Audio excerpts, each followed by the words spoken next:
더불어민주당 지방선거와 보궐선거 등 통합선거 대책위원회에서 전략과 메시지 홍보에 관련한 책임을 맡고 있는 공동총괄본부장, 선대본부장 김민석 의원입니다. 휴일날 이렇게 나와서 다들 고생하시는데요. 내일 보니까 대통령 시정연설도 있고 또 지방선거 후보 등록이 시작돼서 정말로 새로운 국면이 시작되는 때라 한번 종합적으로 이런저런 말씀을 드리는 타이밍으로 적절한 것이 아닌가 싶어서 잠시 마이크를 잡았습니다. 뒤에 다른 일정이 없는 것 같아서 조금 여유 있게 차근차근 말씀을 드리겠습니다. 큰 틀은 이번 지방선거와 재보궐선거 등 전반적인 통합선거와 관련된 전략 기조 등에 관한 것입니다. 그러면 지금부터 말씀을 드리겠습니다. 우선 이번 지방선거와 보궐선거의 전반적인 슬로건입니다. 슬로건에 관해서는 오늘 오후에 있는 총괄 전략회의에서 최종 결정을 할 생각입니다만 제가 공동총괄본부장으로서 제안하려고 생각하고 있는 현재의 안은 나라엔 균형, 지역엔 인물 또는 나라는 균형, 지역은 인물입니다. 이것은 현재 지방선거와 재보궐선거가 동시에 치러지고 또 대선 직후의 임기초 선거여서 사실상 국정 전반에 대한 국민의 판단과 지방선거에 대한 국민의 판단 두 가지가 동시에 이번 선거를 통해서 이 판단의 기준이 됐다 하는 점에서 이렇게 나라에 관한 내용과 지역에 관한 내용을 종합해서 담았습니다. 우선 아주 근접전을 벌여서 거의 동점에 가까운 선거가 치러진 직후에 새롭게 출범한 윤석열 정부가 폭주하거나 또는 오류를 범하지 않도록 예방하기 위해서는 견제와 균형, 국정 전체의 균형이 필요하다는 국민들의 인식이 높다고 생각하고 그에 부응할 필요가 있다고 보아서 나라는 균형이라는 슬로건의 전반부를 잡았습니다. 흔히 쓰이는 견제라는 단어보다는 균형이라는 단어를 담아서 국민 일반의 인식을 담고자 하였습니다. 두 번째로 지역은 인물이라는 구호의 후반부에는 유능한 민생 일꾼을 바라는 이 지방선거의 국민들의 보편적인 바람과 함께 현실적으로 이번 선거에 출전하는 지방선거 후보자들을 비교할 때 평균적으로 민주당에서 내놓은 후보들이 더 인물 경쟁력이 우위에 있다 하는 점을 반영한 그러한 구호입니다. 즉 나라는 균형, 지역은 인물 또는 나라엔 균형, 지역엔 인물 이번 선거의 슬로건은 국정의 균형과 인물론 두 가지를 담고 있다 이렇게 이해하시면 되겠습니다. 이것이 메인 슬로건이 될 것입니다. 이 메인 슬로건은 현실에 있어서는 다양하게 변용되리라고 봅니다. 가령 계양은 이재명, 강원은 이광재, 충남은 양승조, 서울은 송영길 이런 식으로 인물론을 강조하는 방식으로 구체적으로 사용될 수 있을 것이라고 보고 있습니다. 이 메인 슬로건과 함께 보조 슬로건이 사용될 것입니다. 보조 슬로건, 즉 서브 슬로건은 나라를 위해 뭉칩시다 입니다. 이 또한 두 가지의 의미를 담고 있습니다. 한편으로는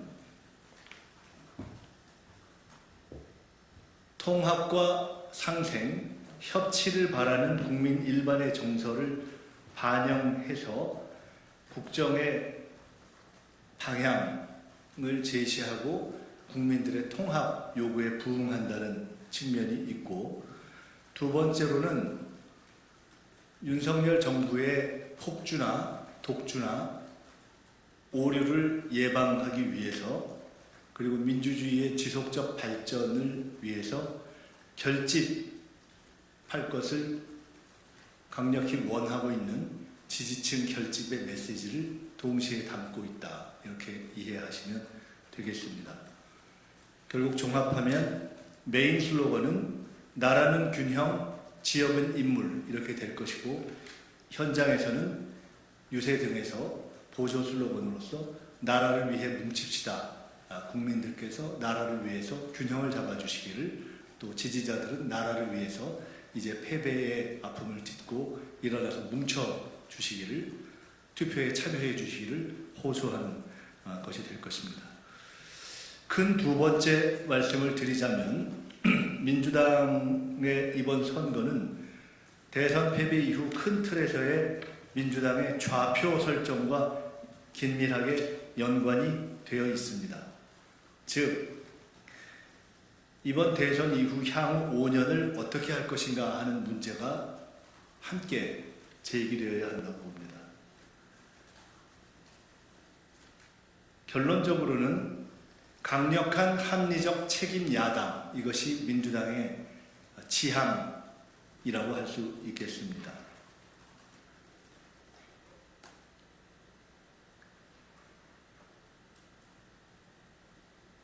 상생과 통합, 협치를 바라고 있는 국민의 여론, 그리고 정치 구조상 대통령도 야당도 완전히 독주하거나 완전히 견제할 수 없는 그러한 팽팽한 균형, 두 가지를 감안할 때 민주당은 여당은 아니지만 공동 여당에 준하는 책임감과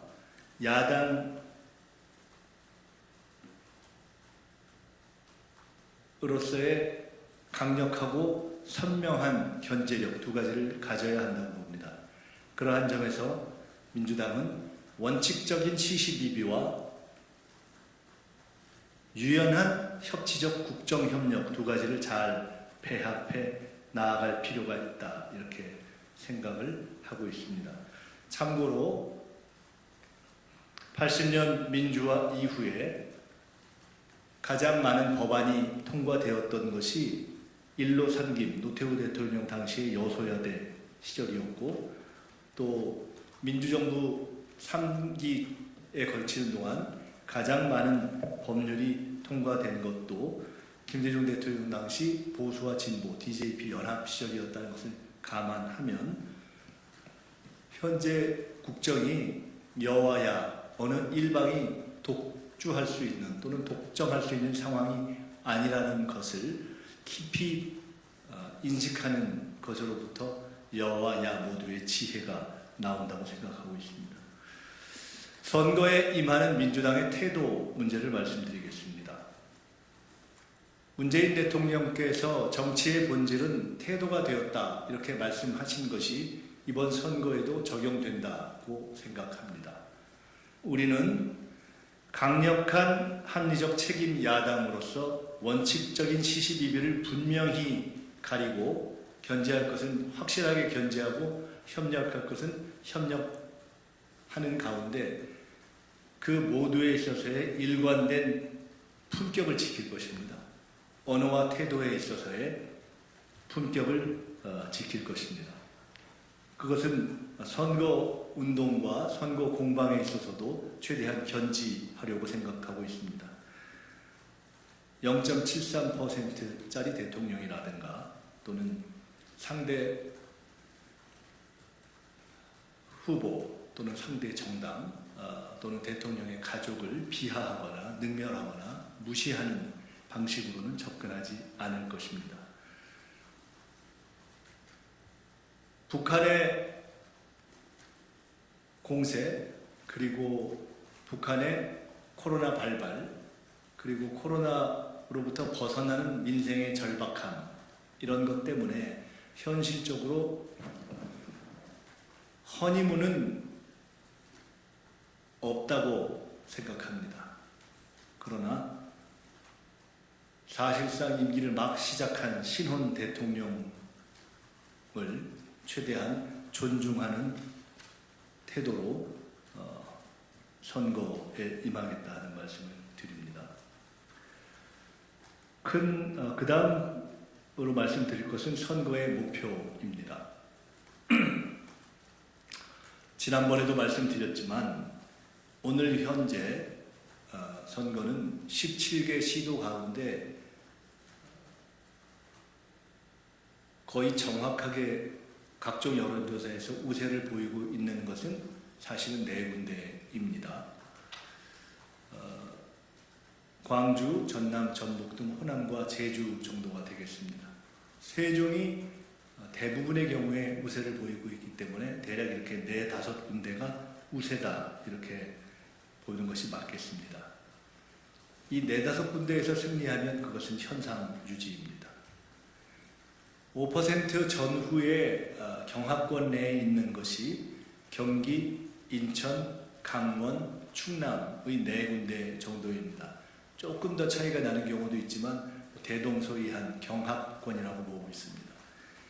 이 4군데 가운데 3군데를 승리할 수 있으면 서너 군데를 승리해서 총 8곳을 승리하면 총 17개 시도 가운데 과반에는 미치지 못하지만 근 절반에 달해서 사실상 승리가 될 것이라고 생각합니다.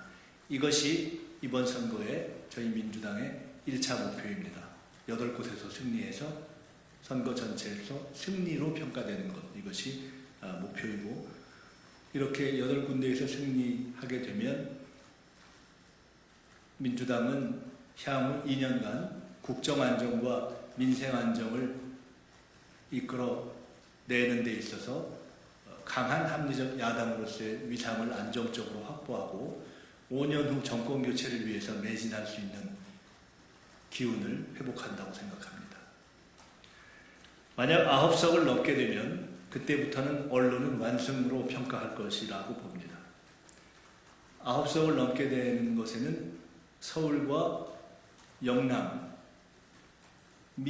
포함되는 것이 핵심이 될 것이고, 아까 말씀드렸던 8곳 승리에서 9곳 이상 완승으로 넘어가는 그 변곡점의 핵심에는 서울이 있습니다. 서울이 8곳에서 승리하고 9곳 승리, 즉 지방선거와 재보궐선거에서 민주당 바람, 야당 바람, 국정균형 바람이 부는 진원지가 될 것이냐 하는 점에 서울 선거가 달려있다 이렇게 생각을 합니다. 그 다음에는 이러한 목표에 기초해서 선거의 단계적인 흐름과 전략을 말씀드리겠습니다. 오늘이 5월 15일이고 선거일인 6월 1일까지 딱 15일, 2주가 남아 있습니다.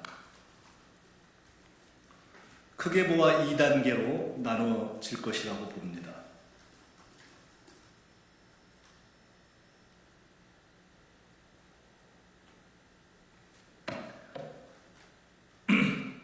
오늘 내일부터 5월 23일까지가 선거의 1단계가 될 것이고 5월 24일부터 6월 1일까지가 선거의 2단계가 될 것입니다. 그리고 실제 승부는 5월 24일부터 일주일간 펼쳐질 것이다 이렇게 생각을 하고 있습니다. 저희는 1차 목표인 8곳 승리, 1차 목표인 8곳 승리에서도 핵심적인 기반이 되는 선전, 그러니까 6곳, 7곳 선전과 8곳 승리의 기반을 다지기 위해서 기존에 승리하고 있는 호남과 제주를 다지면서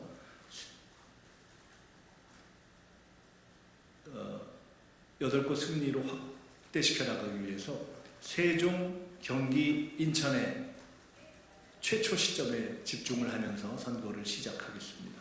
세종, 경기, 인천부터 선거를 시작하고 그리고 8곳 승리로 나아가기 위해서 꼭 필요한 경기, 인천, 강원, 충남 가운데 강원, 충남으로 전략적인 지원을 확대해 나가겠습니다. 이렇게 1차적 시기를 지나게 되는데요. 아시다시피 이 1단계에는 5월 18일, 5월 21일, 5월 23일이 포함되어 있습니다. 5.18 광주, 5월 21일 한미정상회담, 5월 23일 봉화에 이르기까지는 그 자체의 정치적인 이벤트가 워낙 크기 때문에 여와 야 공이 선거에 노력을 하겠지만 그 이벤트 자체에 대한 국민의 관심이 선거에 대한 이목을 넘어서지 않을까 이렇게 생각하고 있습니다. 이 기간 동안 1차 기반이 완성되고 2단계에 우리는 확실한 그 8곳 승리, 선거 승리에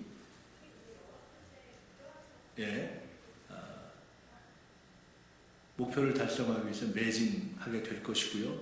나아가서 8곳 승리를 넘는 더 큰 승리를 위해서도 노력을 할 것입니다. 아까 말씀드렸듯이 그렇기 때문에 세종, 경기, 인천, 강원, 충남 등에 집중하면서 1단계를 넘어서기 위해서 서울에도 이번 주 초반부터 이 추격전을 시작합니다. 저만 해도 어제 송영길 후보를 포함한 서울 지역의 핵심 의원들 7, 8분과 이번 선거에서의 대역전극을 펼치기 위한 긴급 전략회의를 제가 제안해서 했고 대부분의 서울 선거에 대한 큰 틀에 대한 방향의 일치를 보았습니다. 내일부터 매일 오전 8시에 중앙당의 선거 대책 관련 회의가 있고 그 전에 매일 아침 7시에는 서울에서 선거 관련 회의가 있는데 저는 개인적으로는 매일 7시 서울회의에 잠시라도 참석을 했다가 8시 전체 회의에 참석을 하려고 생각을 하고 있습니다. 서울에서 결국은 이번 선거의 특성상 통상적으로는 서울 선거가 전체 지방선거를 끌고 가는데 서울이 출발이 좀 늦었고 혼선이 있었던 그러한 점 그리고 경기도가 대접전에 최전선에 있다는 점 때문에 이번 선거의 분위기를 이끌어가는 초반 항로는 경기도가 되겠지만은 경기도에서 승기를 잡기 시작하는 2단계로 넘어가는 시점에는 경기와 서울이 함께 양동작전으로 전체 선거를 이끌어갈 것이다 이렇게 생각을 하고 있습니다. 아직 결정은 안 했지만 저는 개인적으로 막판에 서울역 앞에서의 우리 대규모 집회 등을 통해서 서울 역전 집회, 역전 서울 집회를 통해서 서울과 전국의 승리를 만들어낼까 하는 생각을 가지고 있습니다. 주요 어젠다, 주요 정책 과제들에 대해서 말씀드리겠습니다. 한 10가지 정도 됩니다. 간단하게 말씀드리겠습니다. 지방선거와 재보궐선거를 관통하는 어젠다들은 한마디로 얘기하면 국민과 시민을 지키고 균형을 잡는다 입니다. 국민과 시민을 지키고 균형을 잡는 데 필요한 어젠다들을 전면에 내세우고 배치하겠습니다. 첫째로 대통령 집무실의 용산 이전 과정에서 생기는 문제점들을 철저히 점검하겠습니다. 이 문제는 이미 교통 문제, 보안 문제 등등의 우려를 낳고 있기 때문에 이 집무실과 관저가 이전하는 과정이 합리적이고 민주적이고 법치주의적으로 될 수 있도록 제도적 정비를 함과 동시에 용산과 한남동, 용산 주변에서의 시민, 나아가서 외교관들의 교통 불편 또는 보안 통제 등에 의한 불필요한 불편이 생기지 않도록 최소화하기 위한 점검을 하겠습니다.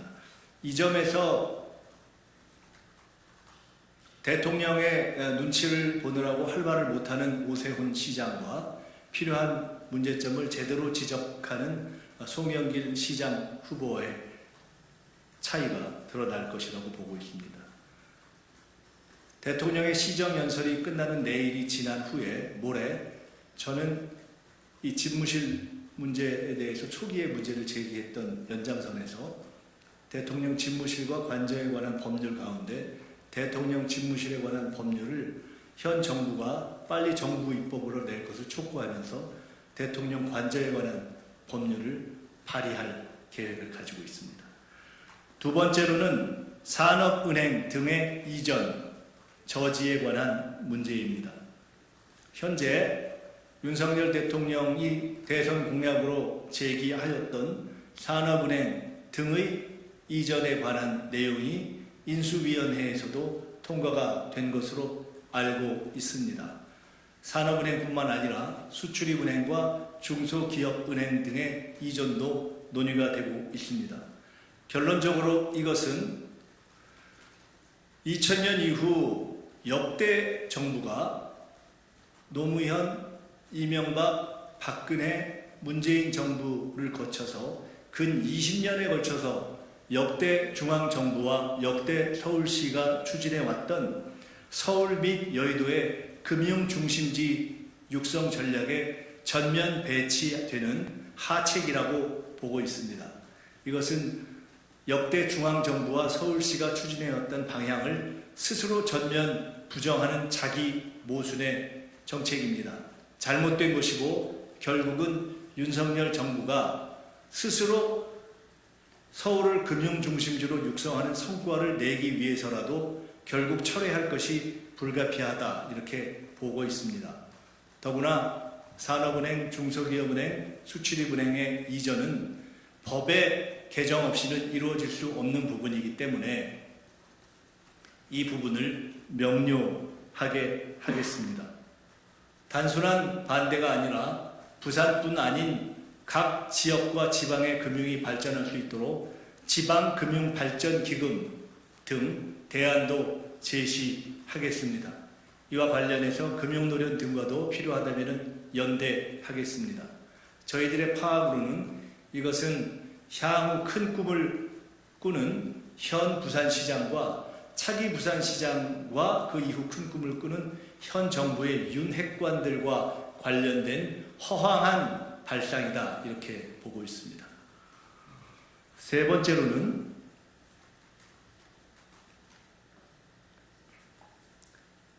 경기도 선거에서 제기되는 각종 어젠다를 전폭 지원하겠습니다.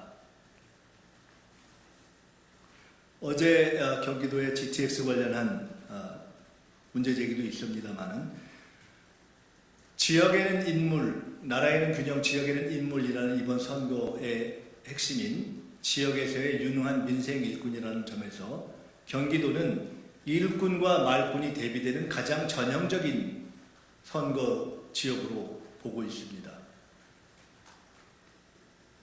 해서 김동연, 송영길 두 후보는 후보들로서 공동선대위원장의 위치를 점하고 있는데 그 여러 공동선대위원장들 가운데서도 실질적인 제1공동선대위원장들로서 양대 후보가 역할할 수 있는 방안을 찾도록 모색하겠습니다.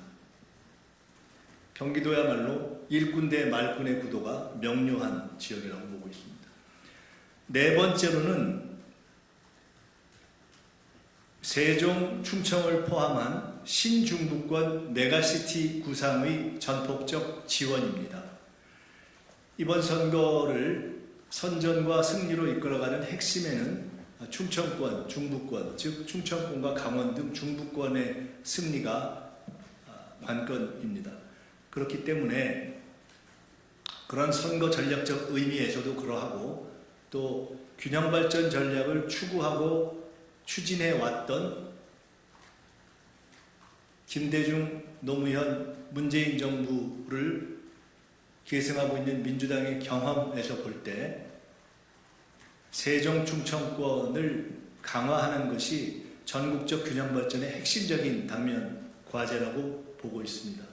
이에 관련한 몇 가지 세부 사항을 말씀드리자면, 우선 사실상의 공무원 도시인 세종과 관련해서, 그리고 임기초 현 정부가 전 정부와의 차별화를 위해서 근거 없이 무리하게 공직자들의 정당한 업무 이행을 법적 잣대로 묶거나 처리하려고 하는 것에 대해서는 단호한 반대의 입장을 취할 것입니다. 정치적 의도에 의한 공직자 사정은 앞으로 어떤 정부가 등장하든지 간에 공직의 안정성을 위해서 결단코 용인되어서는 안 되는 일이라고 생각하고 있습니다. 공무원들에게 불이익을 주는 방식으로 전 정권 찍어내기를 하는 것은 용납하지 않겠다, 이런 말씀을 드립니다. 한편으로 세종의사당의 조기 완공, 또 세종 집무실과 관저의 추진 등을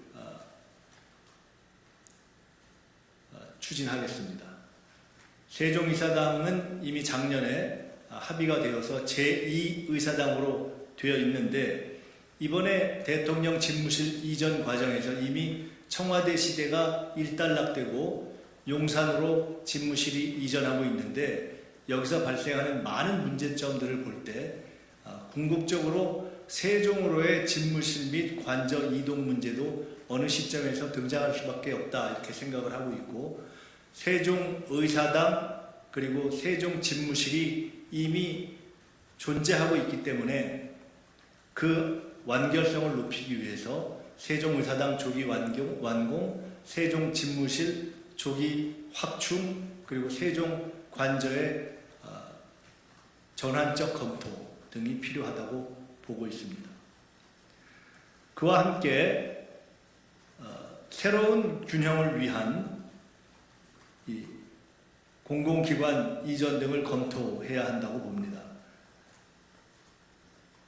문재인 정부는 과거 김대중 노무현 정부에서 추진해왔던 균형 발전의 경험을 바탕으로 끊임없이 공공기관 이전을 검토해 왔는데, 금융기관은 그 금융의 특수성을 고려해서 금융과 방송은 고려하지 않았었습니다.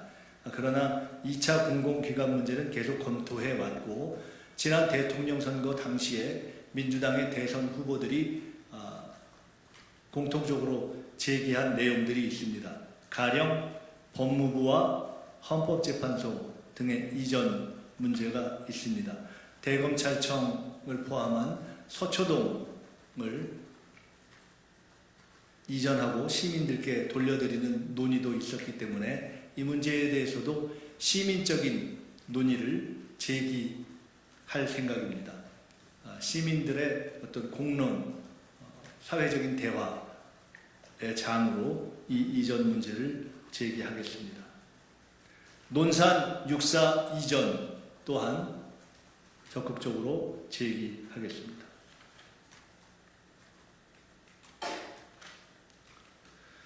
충청권과 관련해서 또 하나 제기할 것은, 지난 대선 시기에 윤석열 후보가 제기했던 이른바 탈핵화에 대한 반대 입장에서 제기했던 SMR의 즉 핵발전소의 충청권 배치 문제와 사드 충청권 배치 문제와 관련해서 명확한 입장을 요구할 생각입니다. 윤석열 대통령과 정부는 이것이 대선 시기에 그냥 해본 이야기였다고 할 것인지, 아니면 앞으로도 추진할 것인지 명료하게 입장을 밝히고, 기면 긴 대로 아니면 아닌 대로 국민에게 해명과 사과가 있어야 할 것이라고 봅니다. 인천과 관련해서 말씀드리겠습니다. 이재명 후보가 이번에 인천 계양구로 간 것은 개인의 바람이라기보다는 대선 이후 흩어진 구심을 회복하고 이번 지방선거와 재보궐선거 전체의 승리를 위해서 선거를 이끄는 구심력과 기동선을 확보해야 한다는 당의 필요에 의한 것이었습니다. 그렇기 때문에 이재명 후보에게는 전체 선거를 이끄는 숙제와 함께 조금 더 좁혀보면 계양선거구에서 승리하고 인천지방선거에서 승리하는 것을 1차적 숙제로 하고 나아가서 충청권 승리와 경기도 승리를 지원하는 것이 보다 좁은 숙제가 될 것입니다. 이 부분을 이재명 후보에게 강력히 요청드리고 하실 수 있도록 일정 배치를 할 것입니다.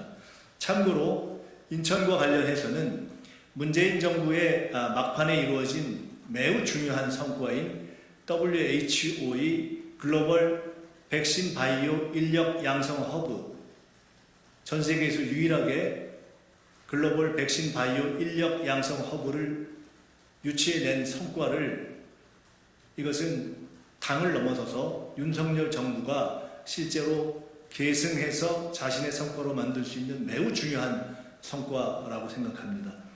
이 점과 관련해서는 현재 K-나이버트 사업을 추진하고 있는 송도가 매우 중요한 글로벌 바이오 백신 인력 양성 허브의 강력한 후보지로 될 수 있기 때문에 강력한 후보지의 하나가 되도록 적극 지원하겠습니다.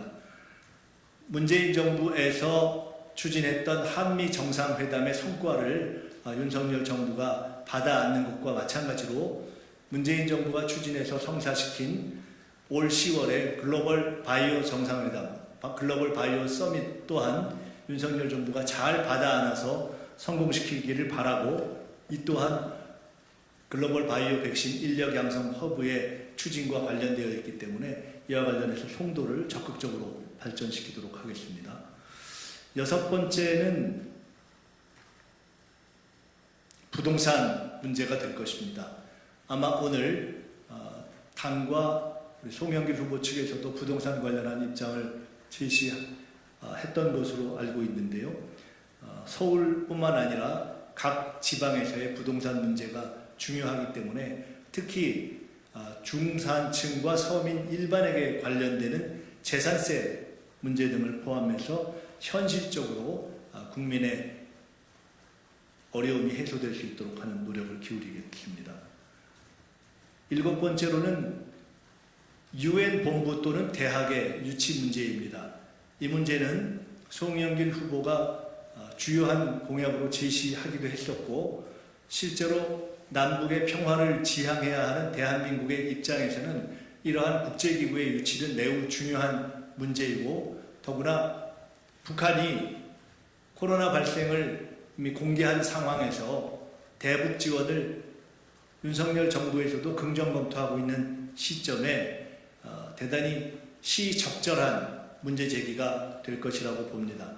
결국 UN 5본부 또는 UN 바이오 대학의 유치 또는 그 양자 동시 추진이 필요할 텐데, 그것은 서울의 광화문이나 또는 국회가 만약 이전하고 난다면 국회 부지 등등이 매우 유력한 후보지가 될 수 있을 것이라고 보아서 이 문제도 송영길 후보의 공약과도 연관되어서 적극적으로 제기하고 추진하겠습니다. 여덟 번째로는 대북 코로나 인도 지원의 문제입니다. 이 문제는 재보궐선거와 관련해서 각 국회의원 후보들도 있고 또 국회도 있기 때문에 국정에 매우 중요한 과제로 저희들이 한편으로는 제기해서 코로나 문제가 여러 다른 안보 문제와 연계되어서 인도적 지원이 안 이루어지는 일이 없도록 차질 없이 정부와 협력할 것은 협력하고 또 촉구할 것은 촉구하면서 일이 진행될 수 있도록 하겠습니다. 아홉 번째로는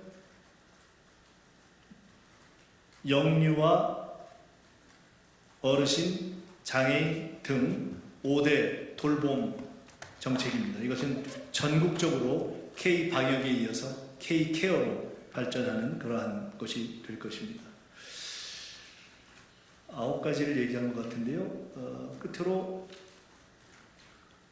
선거와 관련된 어젠다 중에 정책 어젠다는 아니지만 이재명 선대위원장과 관련된 문제를 말씀드리겠습니다. 상대당에서 이재명 후보의 출마 과정부터 시작해서 적정한 수준을 넘어서 과도한 공세를 펼치고 있기 때문에 한 말씀 드리겠습니다. 결론부터 말씀드리면 국민의힘과 윤석열 정부는 이재명 후보, 전 후보, 그리고 현재 우리 당의 총괄선대위원장인 이재명 선대위원장에게 대해서 예의를 지키셔야 합니다. 거의 동률에 가까운 득표를 했던 직전 대선 후보이자 현재 상생과 통합, 협치를 국민들이 요구하고 있는 시점에서 이 시간 사실상 거대 제1야당의 최고 지도력입니다. 이에 대해서 명확한 근거 없이 끊임없이 이러저러한 다양한 음해를 시도하는 것은 대단히 옳지 않은 것입니다. 출마 여부에 대한 것은 호사가들은 이야기할 수 있으나 이것은 당사자와 당의 결정이고 이에 대해서 상대 당에서 더 이상 이야기할 사안은 아니라고 봅니다. 게다가 법률적인 시비에 대해서는 명확한 법률적 근거가 있으면 내어놓고 추진하면 될 일이지 이 부분에 대해서 정치 공세로 일관하는 것은 매우 옳지 않다.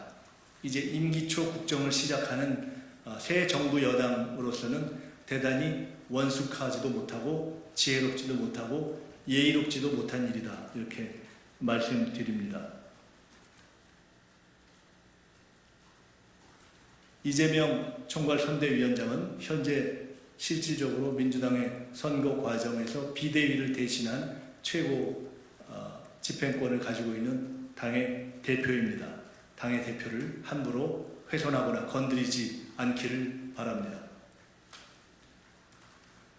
과거 김대중 대통령께서 정계 복귀를 선언했다가 그것을 번복하고 복귀하는 과정에서 야당, 상대당 또는 내부에서조차도 일정한 비판을 받았던 일이 있지만은 그러나 그것은 대통령 선거와 정권 교체 이후에는 다 해소되었고 지금 이재명 후보의 경우에는 본인이 스스로 정계 은퇴를 선언한 것도 아니기 때문에 번복한 일이 아닌 것을 가지고 당의 요구에 의한 정치적 결정이 이루어진 마당에 더 이상 상대 당에서 정치적인 시비를 하거나 더구나 근거 없이 음해하는 것은 결코 용납하지 않겠다 하는 말씀을 드립니다. 그 다음은 선거 일정에 관한 말씀을 드리겠습니다. 얼마 남지 않았습니다.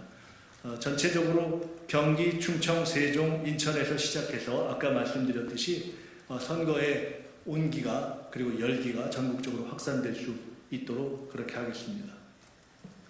기대하기는 선거 1단계에서 2단계로 넘어가는 시점인 봉화 5월 23일이 지난 5월 24일을 경과하는 시점을 전후해서 판세가 뒤집히기를 기대하고 있습니다. 여기서 판세의 뒤집힘은 취임식 직후에 당연히 오를 수밖에 없는 10% 국민의힘 정당 지지율의 상승 추세가 5월 24일쯤에는 다시 팽팽한 상호 경합 추세로 전환되어 있을 것이다 하고 기대하고 전망하는 것입니다. 마지막 일주일을 최선을 다해서 해내고 6월 1일 선거에서는 반드시 대반전을 이루어서 저희들이 지금 목표로 하고 있는 현재로서는 대단히 난망해 보이는 네다섯 석에 그칠 수밖에 없을 거라고 보이는 이 판세를 뒤집어내고 선전하고 승리하고 나아가서 9석 이상까지를 바라볼 수 있을 정도의 기세를 만들어내도록 하겠습니다. 그것을 위해서 국민 여러분과 지지자 여러분께 호소드립니다. 나라의 균형을 만들어 주십시오. 독주하거나 오류가 일어나지 않도록 예방해 주십시오. 지지자 여러분들께도 호소합니다. 이제 패배의 아픔을 고 일어나 주십시오. 뭉쳐주시고 설득해 주시고 결집해 주시고 투표의 준비를 해 주시고 마지막 날 투표해 주십시오. 투표하면 나라의 균형도 만들 수 있고 민주주의도 지속적으로 발전시켜 갈 수 있고 5년 후 5년간 이 나라의 국정 안정과 민생 안정도 도모할 수 있고 5년 후 정권 교체를 바라볼 수 있는 강력하고 합리적인 책임 야당으로 민주당을 다시 세울 수 있습니다. 민주당을 살려주십시오.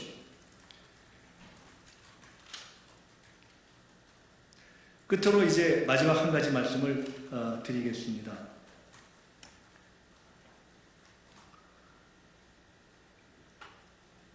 이번 선거에서 안정적인 우세를 보이고 있는 호남 지역의 당원과 지지자, 국민 여러분께 말씀드립니다. 후보들이 사실상 확정됨으로써 사실상 거의 당선자가 확정된 것 같은 그러한 상황에 접어들어간 상태입니다. 그러나 호남 지역의 당원과 지지자 그리고 국민 여러분들께는 저희가 특별히 부탁드릴 일이 있습니다. 호남을 혁신하고 민주당을 혁신하는 것이 5년간 민주당과 민주주의에 힘을 싣고 안정시켜서 5년간 국정과 민생을 안정시키고 5년 후 다시 민주적인 정치 세력이 민주정부 4기로 이어갈 수 있는 기반을 도모할 수 있는 기초가 될 것입니다. 김대중 대통령 이래 민주당의 최대의 수원지였고 민주주의를 버티는 근원이었던 호남에서 민주당에게 질책과 또 희망을 그리고 성원의 힘을 주시기를 부탁드립니다. 이와 관련해서 내일 5월 16일 국회 앞에 김대중 평화로가 명예도로로 지정되는 선포식이 있습니다. 윤석열 대통령의 시정연설이 있는 날 김대중 평화로가 명예도로로 지정돼서 5시에 행사를 갖게 되는 것이 매우 역사적으로 뜻깊다고 생각합니다. 김대중 대통령은 아시다시피 IMF 위기를 극복해냈고 정적을 용서했고 상생과 평화, 통합을 이루어냈고 남북 평화의 길을 열고 IT와 문화 이렇게 도약의 길을 열었습니다. 김대중 대통령의 자산 위에 노무현 대통령이 섰었고 노무현 대통령의 자산 위에 문재인 대통령이 섰었고 김대중 노무현 문재인 대통령의 자산 위에 이재명 후보가 뛰었었고 그 자산 위에 지금 민주당이 다시 새로운 부활을 위해 준비를 시작하고 있습니다. 최선을 다하겠습니다. 도와주시기를 부탁드립니다. 감사합니다.